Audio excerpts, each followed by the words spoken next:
Today's protecting innocence message might startle some, might anger others.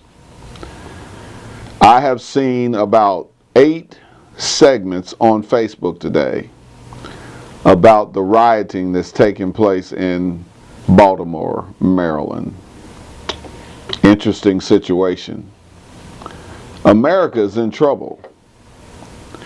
I knew in my spirit that when President Obama stood up and said, "I endorse same-sex marriage," that there was a spirit of confusion that was going to hit America and hit America's young people. When we think about 80+% African American children being raised in single-parent homes, mainly where the fathers are not there, and to have the first black president, who is a man, stand up and say that same-sex marriage is a good thing, the kind of confusion that entered into our young black American boys must have been horrific. When they saw Michael Sams on TV kissing another man, oh man, I had several fathers call me, and they were disturbed because it was a tradition for them to sit and watch the NFL draft together with their young boys. And their young boys looked in horror at their fathers when these two men kissed. But yet this is seemingly acceptable to our society today. While I respect the concept, the idea, and the reality that looting and rioting and tearing up our neighborhoods, is kind of dysfunctional. Well, not kind of dysfunctional, it's disruptive. No matter how much you scream on Facebook, that's not going to change the kind of confusion that's settled in our young African American children. Now, this started a long time ago. It's systemic.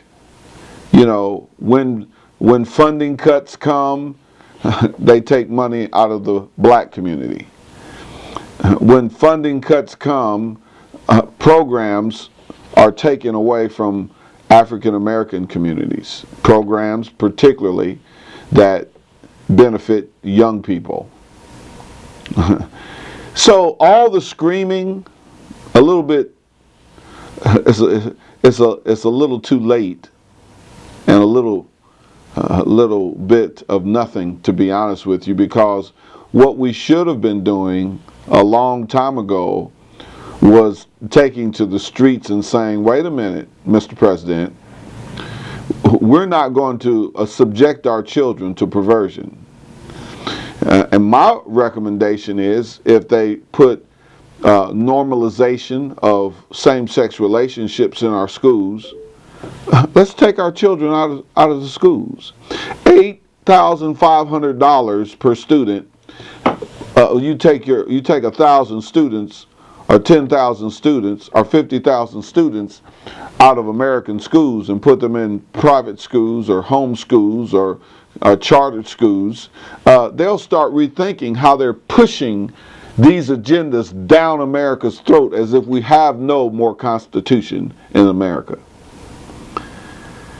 And then you look at the horrible scenario that pedophiles, child molesters, are lobbying in Washington, D.C. to normalize child molestation.